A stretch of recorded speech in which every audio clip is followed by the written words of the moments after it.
Dodo TV.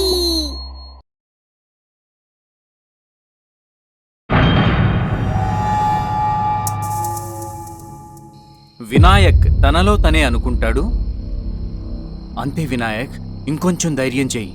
ఆ తర్వాత నువ్వు ధనవంతుడివైపోతావు.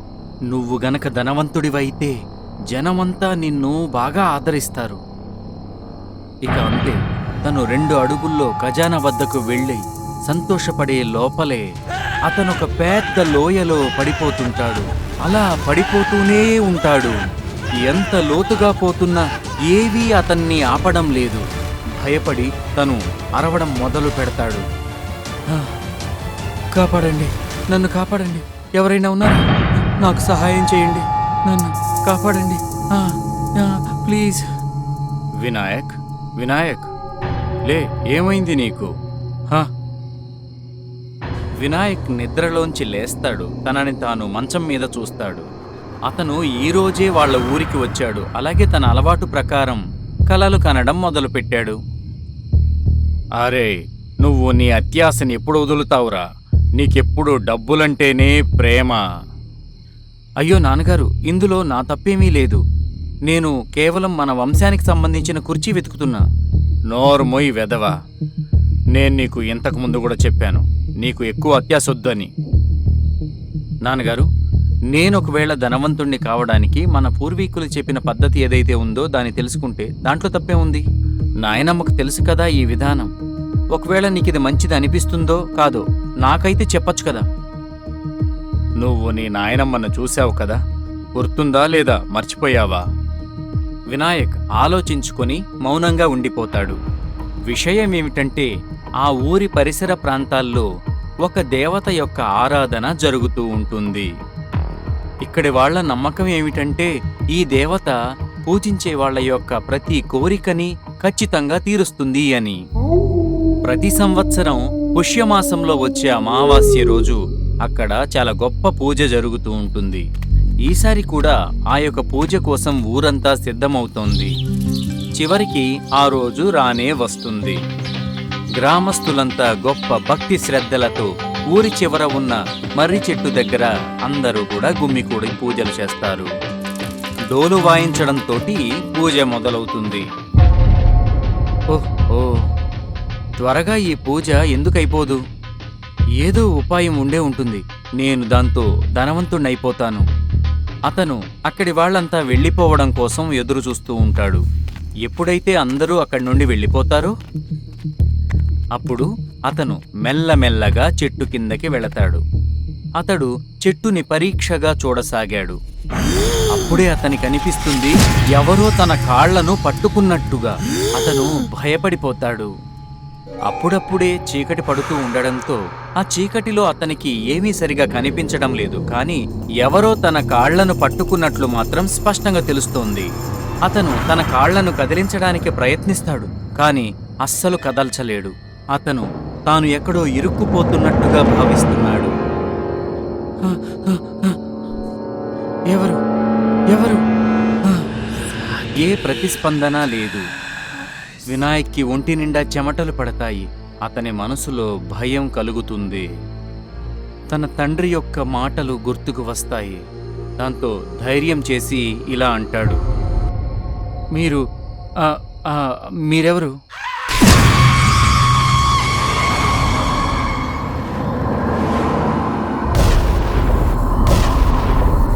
ఆ వెలుగులో వినాయక్ అటువైపు చూస్తాడు. అప్పుడు అది చూసి ఆశ్చర్యపోతాడు. తన కాళ్ళని పట్టుకుంది ఏదో వేర్లు ఊడలు కాదు, మట్టిలో కూరుకుపోయి వేర్లు మొలిచిన దెయ్యం పట్టుకుని ఉంటుంది. కానీ చూస్తుంటే అదొక మానవ శవంలాగా ఉంది. బాగా కుళ్ళిపోయినట్టు ఉంది. అయితే అది శవం కాదు, అందులో ప్రాణం ఉంది. అదను చూసుకొని ఆ చేతుల నుండి తప్పించుకుంటాడు వినాయక్. కానీ వినాయక్ చాలా భయపడిపోతాడు. అతని నోటి నుండి మాట కూడా రావట్లేదు. చాలా ధైర్యం చేసి అక్కడే నిలబడి దాన్ని గమనిస్తుంటాడు. ఆ శవం పెద్దగా శ్వాస తీసుకుంటోంది. ఆ శరీరాన్ని పరిశీలించి చూస్తే ఆ ముక్కుకి ముక్కు పుడక ఉంది. అది తన నాయనమ్మ పెట్టుకునే ముక్కు పుడక అది. అతనికి అర్థమైపోతుంది. "హ? నానమ్మ, నాయనమ్మే కదా నువ్వు? హ? నువ్వు చనిపోయావు కదా?" కానీ నా ఆత్మకు శాంతి దొరకలేదు. నాకు శాంతి కావాలి. వినాయక్కి ఒక మెరుపులాంటి ఆలోచన వస్తుంది. తన తండ్రి ఏదైతే తనకు చెప్పలేదో దాన్ని తన నాయనమ్మను అడిగి తెలుసుకుంటే తను ఇంకొంత ధైర్యాన్ని కూడగట్టుకుంటాడు.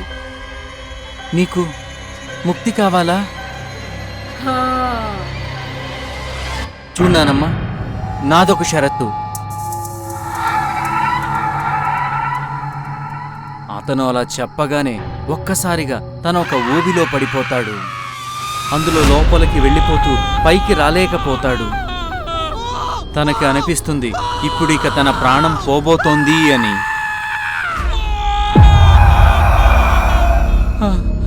"నానమ్మ, నన్ను క్షమించు, నన్ను చంపొద్దు, నేనిప్పుడే చనిపోవాలనుకోవట్లేదు.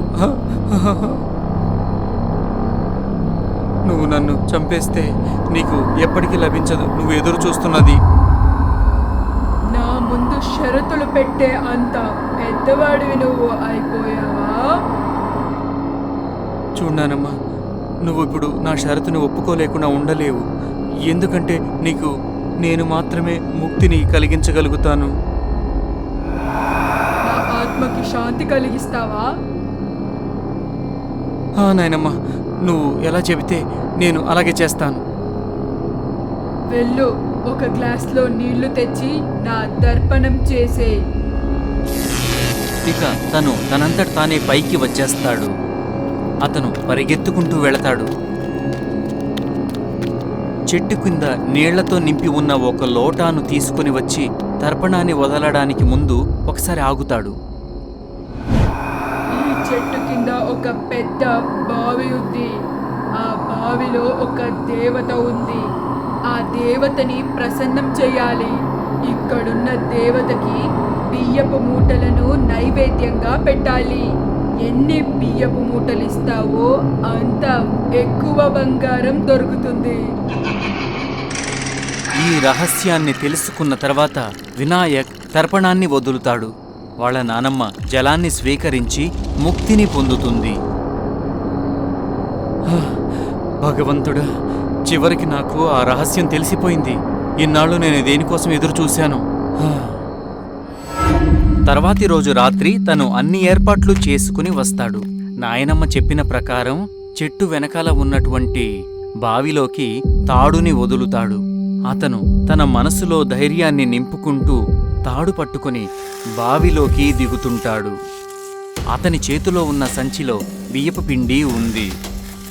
అలా అలా తను కిందకి వెళుతున్న కొద్దీ ఆ ప్రదేశమంతా భయంకరంగా ఉంటుంది. అప్పుడే అతనికి బాగా అలంకరించిన ఒక ఆకారం కనబడుతుంది. అతని రూపం భయంకరంగా ఉంది.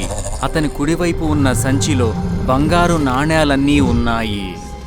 వినాయక్ కళ్ళు మెరుస్తాయి. ఎవరు నువ్వు? నేను మీకోసం భోజనం తీసుకొచ్చాను స్వామి. నువ్వు నాకు భోజనం తెచ్చావా, లేక నాకు భోజనం కావడానికే వచ్చావా అని చెప్పి ఆ దేవత అతని మీద దాడి చేయబోయే అంతలో వినాయక్ తన దగ్గర ఉన్న బియ్యపు పిండి పొట్లాలను విసురుతాడు. ఆ దేవత బియ్యపు పిండి తినేంత సమయంలో వినాయక్ త్వరగా వీలైనన్ని బంగారు నాణేలు అతని దగ్గర నుండి తీసుకొని త్వరగా తాడు పట్టుకొని పైకి వచ్చేస్తాడు. తను ఇంటికి తిరిగి వచ్చాక ఆ బంగారు నాణేలను చూశాక అతని అత్యాశ మరింత పెరిగిపోతుంది. ఈసారి నేను ఎక్కువ బియ్యపిండి పొట్లాలు తీసుకెళ్తాను. అప్పుడు ఎక్కువ బంగారు నాణేలు తీసుకురావచ్చు. దీనికోసం ఏం చేయాలంటే నేను అక్కడికి వెళ్ళాక ఒకేసారి చాలా బియ్యపిండి పొట్లాలు వదులుతాను. ఇకప్పుడు ఆయన మొత్తం బియ్యం పిండి తినే లోపల నేను మొత్తం బంగారు నాణేలు తీసుకుంటాను. తర్వాతి రోజు రాత్రి వినాయక్ 5 బియ్యపిండి పొట్లాలు తీసుకొని బావి లోపలికి దిగుతాడు. ఈసారి ఒక్కటి కాకుండా ఒకేసారి 5 బియ్యపిండి పొట్లాలు విసురుతాడు. దేవత పొట్లంలోని బియ్యపిండిని తినడం మొదలుపెట్టాక వినాయక్ సంచిలోని బంగారు నాణేలు తీసుకోవడం మొదలు పెడతాడు.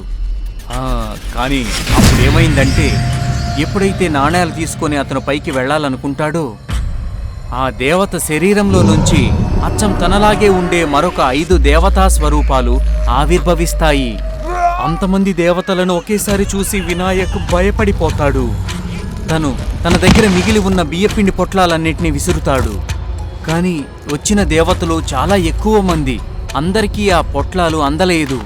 మెల్లమెల్లగా వాళ్ళంతా వినాయక్ వైపుగా నడుస్తారు. కాపాడండి, ఎవరైనా ఉంటే నన్ను కాపాడండి, ఎవరైనా ఉన్నారా, నన్ను కాపాడండి ప్లీజ్. కానీ అక్కడ అతని మాటలు వినేవాళ్ళు ఎవ్వరూ లేరు. ఆ మొత్తం దేవతలు అతన్ని పట్టుకొని తన ప్రాణం తీసేస్తాయి. అతను ఏడుస్తూ ఉంటాడు, అరుస్తూ ఉంటాడు. ఇక చివరికి తనకి ఎలాంటి స్థితి కలుగుతుందంటే అచ్చం తన నానమ్మకు ఏ స్థితి కలిగిందో అలాగా. ఇక ఇప్పుడు అతను తన ముక్తి కోసం తనలాగే దురాశపరుడైనటువంటి వంశస్థుడి కోసం ఎదురు చూస్తూ ఉన్నాడు.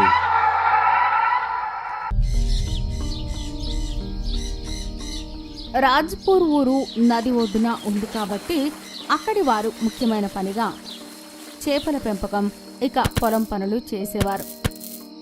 ఆ రోజు రాము ఏదో పని కారణంగా పట్టణం నుంచి సైకిల్పై తిరిగి వస్తున్నాడు. అప్పుడు సైకిల్ పంక్చర్ అవుతుంది. ఆలస్యం కూడా అయింది. రాము ఇక ఇంటికి చేరుకునేవాడే. ఒక నీడ అతని మెడ పట్టుకుని కింద పడేసింది. ఊళ్ళో వాళ్ళందరికీ చెప్పు, రాత్రి ఎవరైనా బయటకు వస్తే వాళ్ళ రక్తం తాగేస్తానని. నేను నీకు ఏ అన్యాయం చేశాను? నన్ను వదిలేయ్. ఇంట్లో నా కోసం నా పిల్లలు ఎదురు చూస్తుంటారు. రేపు నా కూతురు భారతి వస్తుంది. నార్మయ్. కాసేపటికే రాము మెడలో పండ్లని దూర్చి రక్తాన్ని తాగిస్తాడు. అప్పుడు బన్వారి పక్కింటి ఆయన అటు నుంచి వెళ్తుంటాడు. అయితే అయ్యో భన్వరి, ఇంటికి పారిపో, ఎవరిని వదలడు. ఊరు మొత్తం ఈ విషయం తెలియజేయి. చీకటి పడితే ఎవరిని బయటికి రావద్దని చెప్పు. అంటూనే రాము మెడ ఒక వైపుకు వంగిపోయింది. అరే ఆపేయండి ఈ మేళాలు. రాముని ఎవరో చంపేశారు. సాయంత్రం అవ్వగానే ఇంటి నుంచి ఎవరిని బయటికి రావద్దని చెప్పాడు. ఎలాగోలా కూతురి పెళ్లి పగలే చేసేశారు. అలాగే ఒకరోజు జాలరి చేపలు పట్టుకుని తిరిగి వస్తున్నాడు. అయితే ఆలస్యం అవుతుంది. వెంటనే అనిపించింది చేపల బరువు ఇంకా ఎక్కువైనట్లుగా. ఇక తన తలపైన పెట్టుకున్న గంటని చూడడానికి దింపాడు. ఇప్పుడు చేపలు తినాలని చాలా కోరికగా ఉంది కదా, నేనిప్పుడు నిన్ను తినేస్తాను, ఒక్కొక్క ఎముక విరుచుకుంటూ. కళ్ళు భయంతో వణికిపోయాడు. అయ్యో దేవుడా! అతను ఎంతో వేగంగా పారిపోతున్నాడు. కానీ ఆ భయంకరమైన పిశాచి వెంటనే పట్టుకుని తన మెడలోకి పళ్లను దూర్చి అతని రక్తాన్ని అంతా తాగేస్తాడు. ఆ తరువాత పట్టణం వెళ్ళిన వారికి చీకటయ్యేది. అయితే వాళ్ళు పట్నంలోనే ఏదైనా ధర్మసత్రాల్లోనే ఉండిపోయేవారు.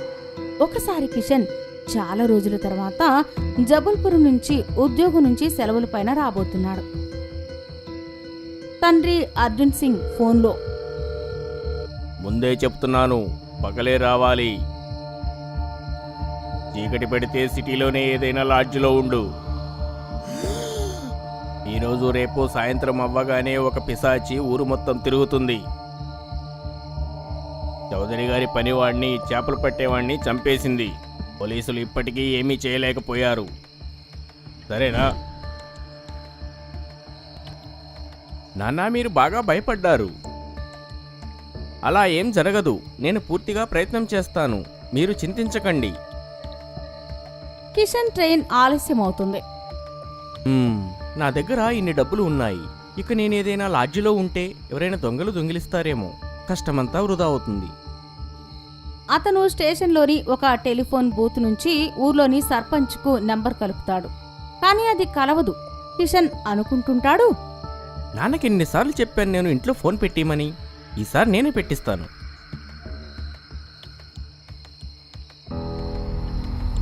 అతను బస్సులో ఊరికి చేరుకుంటాడు. ఎలాగైతే బస్సు దిగాడో ఊరు పొలిమేరలో నడుస్తున్నాడు. నలుదిక్కులా చీకటి మరియు నిశ్శబ్దం అలుముకొని ఉంది. తను అతని బ్యాగ్ చేతిలో పట్టుకొని నడుస్తూ ఉన్నాడు. అదే సమయంలో అతనికి అనిపించింది వెనకాల ఏదో జంతువు వస్తుంది అని. అతను కాస్త పక్కకు ఆగిపోయాడు. చాలా రోజుల తర్వాత ఈ రోజు నాకు వేట దొరికింది. నేను వీడిని చంపి తినేస్తాను. కిషన్ భయంతో పారిపోతున్నాడు. ఇక అది తన పొడవైన చేతులు సాగదీస్తూ క్షణంలోనే అతనిని పట్టేసుకుంది. ఇక తన మెడలోకి పళ్ళని దూర్చి రక్తం తాగేసి అతని శరీరాన్ని అక్కడే వదిలేసి వెళ్ళిపోతుంది. అయ్యో, కిషన్ వాళ్ళ నాన్న ఉదయం అయింది. కిషన్ రావచ్చు, కాస్త చూస్తూ ఉండండి. నేను అందాక తనకు ఇష్టమైన పాయసం చేస్తాను. అరే, అంత ఆనందపడుతున్నావెందుకు? ఇంటికే వస్తాడు కదా. ఇంకా వాళ్ళ మాటలు పూర్తి అవ్వనే అవ్వవు. అయ్యో బాబుగారు, తొందరగా రండి. కిషన్ అన్న నిన్నే వచ్చేశాడు, కానీ ఆ దరిద్రుడు ఆయన్ని రాత్రి చంపేశాడు.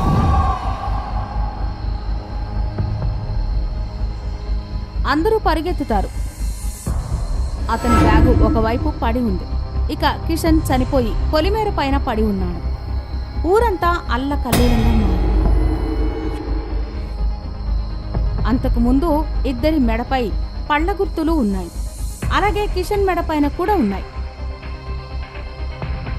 షార్ప్ పళ్ళ గుర్తులు ఉన్నాయి.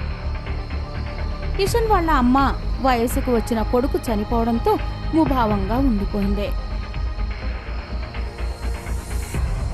బాబు, రాత్రే చెప్పాను కదా నీకు, చీకటి పడితే రావద్దని చెప్పి.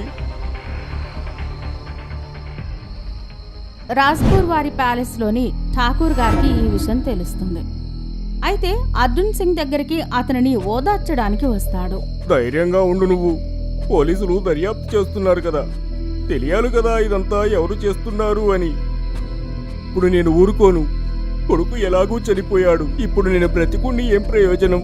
నేను ఇలాగే చేయాలి, మిగిలిన ఊరి వాళ్ళకి ప్రమాదం లేకుండా. హా హా, ఏ సహాయం కావాలన్నా అడుగు, చేస్తాను, సరేనా? కిషన్ కర్మక్రియలు పూర్తి చేసుకుని అతను ఠాకూర్ వద్దకు వెళ్తాడు. ఠాగూర్ గారు, ఈరోజు రాత్రి కొందరితో కలిసి కాపు కాస్తాను. మీరు మీ పహిల్వాన్ని మరియు సెక్యూరిటీని నాకు ఇవ్వండి. ఎందుకు కాదు, ఇదిగో నా గన్ కూడా తీసుకెళ్ళు. అందరూ రాత్రి కాపు కాయడానికి సిద్ధమవుతున్నారు. సాయంత్రం అవ్వగానే ఊరి పొలిమేర దగ్గర ఒక చెట్టుపైకి ఎక్కి కూర్చుంటారు. ఎలాగైతే చీకటి అవుతుందో అన్ని తలుపులు కిటికీలు బంద్ అవుతాయి. ఇంచుమించు 9 అవుతుంది. అప్పుడే అందరూ విన్నారు ఏదో జంతువు పరిగెత్తుకుంటూ వచ్చింది అని. కానీ అది జంతువు కాదు, నరపిశాచి. అది చాలా పొడవుగా తెల్లని బట్టలు ధరించి ఉన్నారు. అందరి శ్వాస ఆగిపోయింది. అది కాసేపు అటు ఇటు చూసిన తర్వాత ఊరి వైపు వెళ్ళిపోయింది. తను అరిచాడు. ఊర్లో నుంచి ఎవరూ రావటం లేదు. అందరినీ అంతం చేసేస్తాను. ఈ గ్రామంపై నా ప్రతీకారం తీర్చుకుంటాను. అందరూ అర్థం చేసుకుంటారు ఇది నరపిశాచి అని. ఎలాగోలా ఉదయం సూర్యుడు వచ్చే వరకు చెట్టుపైనే కూర్చొని ఉంటారు. వాళ్ళు ఎప్పుడైతే దిగారో, మీరందరూ చూశారు కదా, అతను మామూలు మనిషి కాదు, అతను ఒక పిశాచి. మీరందరూ మీ ఇళ్లకు వెళ్ళండి. నేను నా స్నేహితుడు గిర్దావర్ ఇంటికి నేను వెళ్తున్నాను. రేపు ఉదయం నేను వస్తాను. నా భార్యకు చెప్పండి. కానీ ఇలాంటి పిశాచి నుంచి విముక్తి ఎలా దొరుకుతుంది? అందరూ జాగ్రత్తగా ఉండండి, ఇంకేం చేయలేము.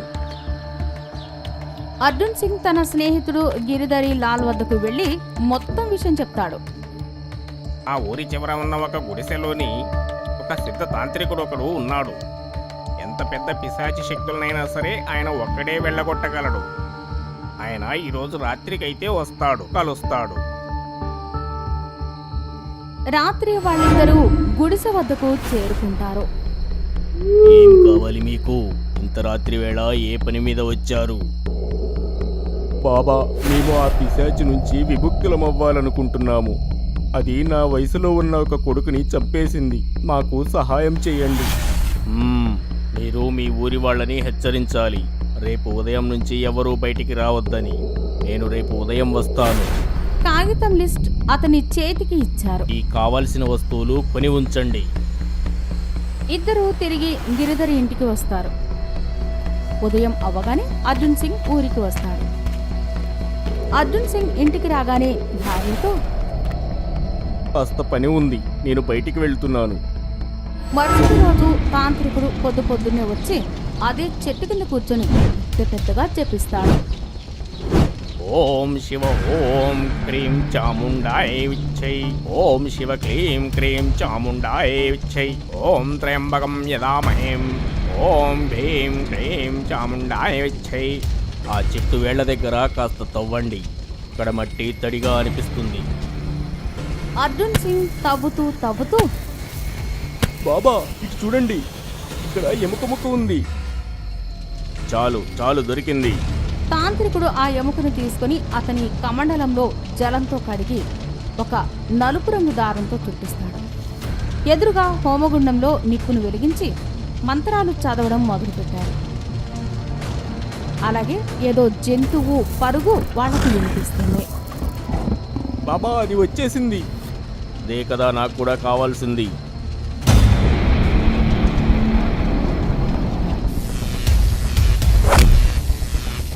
నన్నెందుకు బంధించావు? నన్ను నువ్వు ఇక్కడి నుంచి పంపించలేవు. ఎవరు నువ్వు? నేను చౌదరి దగ్గర ఎన్నో ఏళ్లుగా న్యాయంగా పనిచేస్తున్నాను. నా భార్య చాలా అందంగా ఉంది. ఇక్కడ కొందరి చూపు నా భార్యపైనే ఉండేది. చౌదరి లెక్కలు మొత్తం నేనే చూసుకునేవాణ్ణి. అతడు నన్ను పూర్తిగా నమ్మేవాడు. దానికి ఊరి వాళ్ళు నాకు విరుద్ధంగా చౌదరిని ఉసిగొల్పారు. వాళ్ళు నా పైన దొంగతనం మోపి నన్ను పనిలో నుంచి తీసేశారు. నాకు ఇల్లు కూడా లేకుండా ఉంటే నా భార్యను నేను తీసుకొని ఈ చెట్టు కిందే ఉన్నాను. ఇక్కడ వాళ్ళు నన్ను భయపెట్టారు ఈ ఊరు వదిలేసి వెళ్ళిపోవాలని. కానీ నేను నిర్దోషిగా నిరూపించుకోకుండా ఎలా వెళ్తాను? కానీ ఒకరోజు రాత్రి ఊరి వాళ్ళలో కొందరు నా గుడిసెకు నిప్పు పెట్టారు. ఇక మేము చనిపోయాము. సగం కాలిన మా శవాలను ఇక్కడే కొందరు పోకిరులు పాతిపెట్టారు.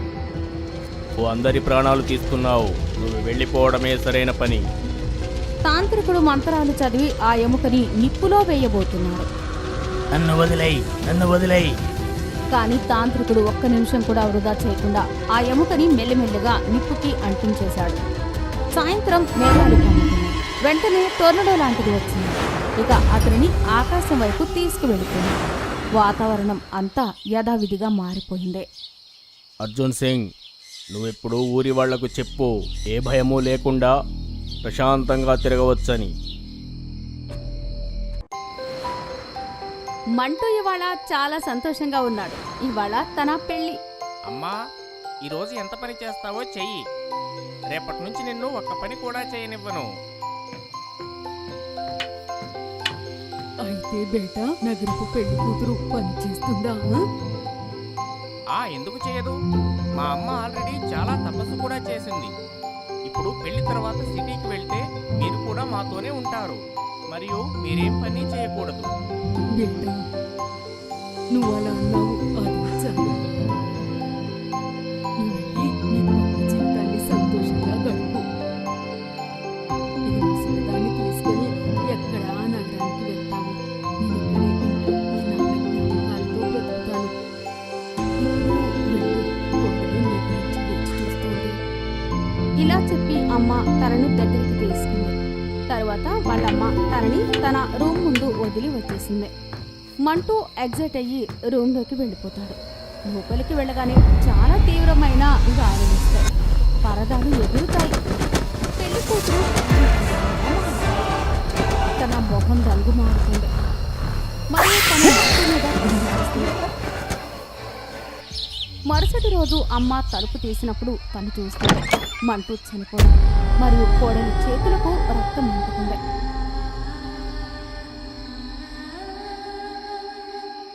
మరియు దూరంగా గుండె పడి ఉంది. నువ్వే నా కొడుకుని చంపేశావు. లేదు అత్తయ్య గారు, నేను చంపలేదు. లేకపోతే రాత్రి దెయ్యం వచ్చి చంపిందా నా కొడుకుని? అత్తయ్య గారు, నాకేం గుర్తులేదు. కొద్దిసేపటి తర్వాత పోలీసులు అక్కడికి చేరుకుంటారు. బంటు వాళ్ళమ్మ కోడలి వైపు సైగ చేసి అంటుంది, ఇన్స్పెక్టర్ గారు, తనే నా కొడుకుని చంపేసింది. మీరు నిదానంగా ఏం జరిగిందో నాకు చెప్పండి. నిన్ననే మా అబ్బాయికి పెళ్ళైంది. మరి తను మొదటి రాత్రి ఉంటుంది. మరియు నా కొడుకు హత్య చేయించబడ్డాడు. తనే నా కొడుకుని చంపేసింది. ఇన్స్పెక్టర్ గారు, నేను చంపలేదు. నాకేం గుర్తులేదు. నేను మంటూని ప్రేమించాను. నేను తననెందుకు చంపుతాను? నేనైతే బయట రూమ్లో ఉన్నాను. ఎవరూ బయట నుండి రానేలేదు. అయితే దెయ్యమేమైనా చంపిందా నా కొడుకుని? మీ కేసు లాంటి కేసులు ఇలాంటివే ముందు 5 కేసులు రిజిస్టర్ అయి ఉన్నాయి. బహుశా మీ కోడలు నిజమే చెప్తుందేమో. నాకు తెలీదు ఎవరు నిజమో ఎవరు అబద్ధమో. నాకు నా కొడుకుని చంపిందెవరో తెలియాలి. మీరు శాంతించండి. మమ్మల్ని ఇన్వెస్టిగేషన్ చేయనివ్వండి. సార్, ఇది అచ్చం అలాగే ఉంది. మనం లాస్ట్ టైం ఇన్వెస్టిగేషన్ చేసిన కేసులాగే. ఏదైనా ఎవిడెన్స్ దొరుకుతుందేమో చూద్దాం. వాళ్ళు అక్కడ ఇన్వెస్టిగేషన్ చేసి తిరిగి పోలీస్ స్టేషన్కి వచ్చేశారు. సార్, నేను బాడీని ఇన్వెస్టిగేషన్ కోసం పంపాను. ఓకే, ముందు కూడా చాలా ఫింగర్ ప్రింట్స్ వచ్చాయి కదా, అవి కూడా కొత్తగా పెళ్ళైన అమ్మాయిలవి. వాళ్ళకి ఏమీ గుర్తులేదు. సార్, 5గురిలో ఎవరికీ ఏమీ గుర్తులేదు. ఈ కేసులో ఇంకెవరు దొంగలు కనిపించట్లేదు. సార్, రోజుల ప్రజల ప్రాణాలు పోతున్నాయి. ఇంకా వాళ్ళలో భయం కూడా పెరిగిపోతుంది. ఇంకా కోపం కూడా. అరవింద్, ఇది 5వ కేసు. ఒకవేళ దీన్ని మనం పూర్తి చేయకపోతే మన పోలీస్ డిపార్ట్మెంట్కి చెడ్డ పేరు వస్తుంది. సార్, గ్రామంలో ఒక పుకారు నడుస్తుంది. ఇది దెయ్యం పనేనని. అలా ఏం కాదు. కానీ సార్, మీరు కూడా ఆలోచించండి. ఇన్ని రోజుల నుంచి ఈ కేసుల్లో ఏ ఆధారం కూడా మనకు ఎందుకు దొరకట్లేదు? నువ్వు అలా ఎలా మాట్లాడగలుగుతున్నావు? సార్, ప్రతిసారి మొదటి రాత్రే పెళ్లి కొడుకు చనిపోతున్నాడు. చూసిన వాళ్ళందరూ అంటున్నారు పెళ్లి కూతురే చంపేస్తుందని. కానీ పెళ్లి కూతురికి ఏమీ గుర్తుండట్లేదు. ఆశ్చర్యకరమైన విషయం ఏంటంటే అంటూ పెళ్లి కూతురు మిగిలిన పెళ్లి కూతుళ్ళు అంత సులభంగా పెళ్లి కొడుకుల్ని చంపి గుండెను బయటకు తీశారు. ఎలాంటి ఆయుధాలు లేకుండా ఇంత బలం వాళ్ళని ఎలా వచ్చింది? వాళ్ళ గోళ్ళు అంత ప్రమాదకరమా? ఫోరెన్సిక్ రిపోర్ట్ వస్తుంది. అది చూసి వాళ్ళు మాట్లాడుకుంటూ ఉంటారు దాని గురించి. నేనెలా ఆలోచించానో అలాగే జరిగింది. ఈ హత్య కూడా పెళ్లి కూతురు చేతులతోనే జరిగింది. మంచిది విను. తరువాత గ్రామంలో ఎవరు పెళ్లి చేసుకుంటున్నారో తెలుసు. సార్, 15 రోజుల తర్వాత మీ పెళ్ళే ఉంది. నాకన్నా ముందు ఇంకెవరిది లేదా? అందరూ భయపడుతున్నారు. శనివారం ఒక పెళ్లి ఉంది. వాళ్ళు దాన్ని క్యాన్సిల్ చేసేశారు. ఇక మిగిలింది మీ పెళ్ళే. సరే, మంచిది. నా పెళ్లిలో ఈ కేసు ఏంటో తెలుస్తుంది. సార్, మీరెలా మాట్లాడుతున్నారు? మీకు తెలుసు కదా, మీరు చనిపోవచ్చు. అరే, ఇంతమంది చనిపోతున్నారు. ఎవరికైనా బలయ్యే మేకనవ్వడం తప్పలేదు. ఇప్పుడు నేను చెప్పినట్టు చెయ్యి.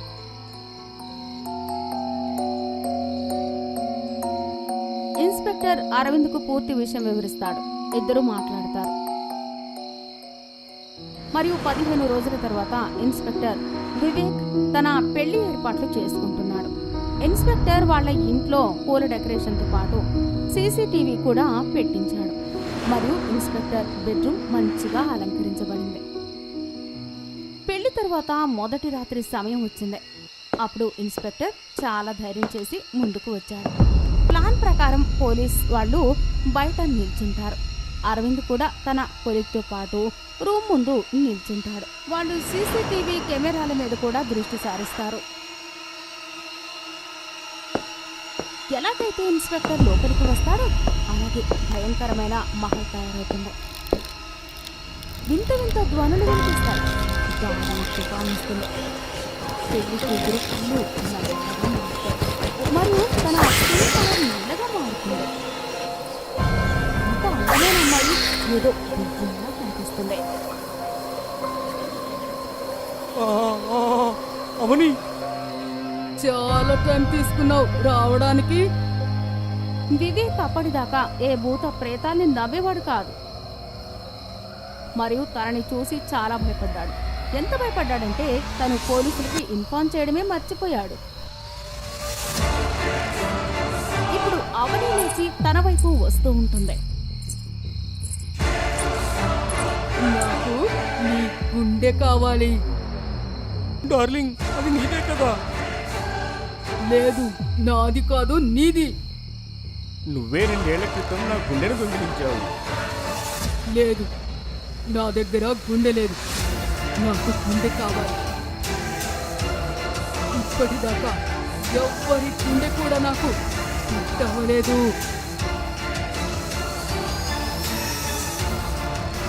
ఇలా చెప్పి తను వివేక్ మీద దాడి చేస్తుంది. తనని కిందకి తోసి తన మీద కూర్చుంటుంది. తనని చంపుతూ ఉంటుంది. ఇవాళ ఈ గుండె నాకు ఫిట్ అయితే నేను మళ్ళీ పూర్తవుతాను. నన్ను ఇలా చంపి నా గుండెను ఎందుకు పొందాలనుకుంటున్నావు? నేను నీ పీక పిసికి నీ గుండెను తీసుకుంటాను. ఇంతలో వివేక్ తన సహోద్యోగికి మెసేజ్ పంపించడంలో సఫలమవుతాడు. వాళ్ళు తలుపులు తెరుచుకొని లోపలికి వస్తారు మరియు తనని వివేక్ నుండి వేరు చేసి సోఫాలో కట్టేస్తారు. పద, ప్రశాంతంగా మాట్లాడుకుందాం. మీరందరూ ఒకేలా ఉన్నారు. మాట్లాడి ప్రయోజనం లేదు మీతో. నీకు నా గుండె ఎందుకు కావాలి? మిగిలిన వారిని కూడా ఇలాగే చంపావా? ఆ, అయితే అందరి గుండెని శవం పక్కనే వదిలేశావు. ఎవ్వరి గుండె నా శరీరానికి సరిపోలేదు. నీ గుండె ఎక్కడుంది? నా గుండెని నా పెళ్ళైన మొదటి రోజు నా భర్త నా శరీరంలో నుండి లాగి విసిరేశాడు. నేను అలాగే పడిపోయి ఉన్నాను. అయితే దాని శిక్ష నువ్వు ఇతరులకు ఎందుకు వేస్తున్నావు? అందరి పెళ్లి కొడుకుల్లో నాకు తనే కనిపిస్తున్నాడు. అసలు నీకేం కావాలి? నాకు న్యాయం కావాలి. తను నన్ను పెళ్లి చేసుకున్నాడు మరియు నన్ను చంపేశాడు మరియు నా కోరికలన్నీ చెరిపేశాడు. నేను నీకు న్యాయం జరిగేలా చూస్తాను. ముందు నువ్వు శాంతించు. తను నా జీవితాన్ని లాక్కున్నాడు మరియు నేను శాంతించాలా? తను ముందు నన్ను చంపాడు, తరువాత ఇంటి వెనకాల ఉన్న గార్డెన్లో కాల్ చేశాడు.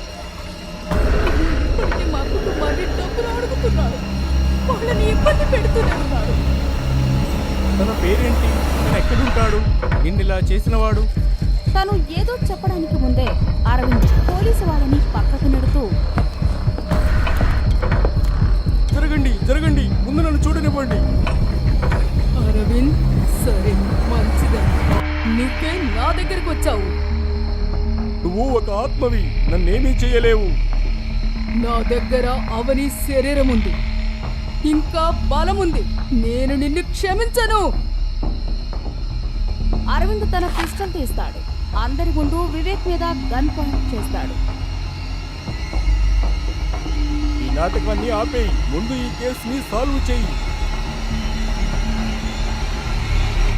అయితే తను తన మొత్తం తాడుని పెంచుకొని అరవింద్ మీద దాడి చేస్తున్నాడు మరియు కొట్టి కొట్టి తనని చంపి తన గుండెని లాక్కుంటుంది మరియు రక్తంతో ఉన్న ఆ గుండెని చూసి నవ్వుతుంది మరియు స్పృహ కోల్పోతుంది.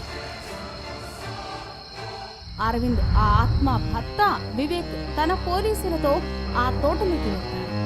ఆ ఆత్మ వివరించింది మరియు వాళ్ళు అక్కడ చెక్ చేస్తారు మరియు అక్కడ మనిషి అస్థిపంజరం దొరుకుతుంది. వాళ్ళు దాన్ని తీసేస్తారు మరియు దానికి అంతిమ సంస్కారాలు చేస్తారు. దాని తర్వాత ఆత్మ శాంతిస్తుంది. దాని తర్వాత గ్రామంలో ఎప్పుడూ ఇంకా అలాంటి సంఘటన జరగలేదు.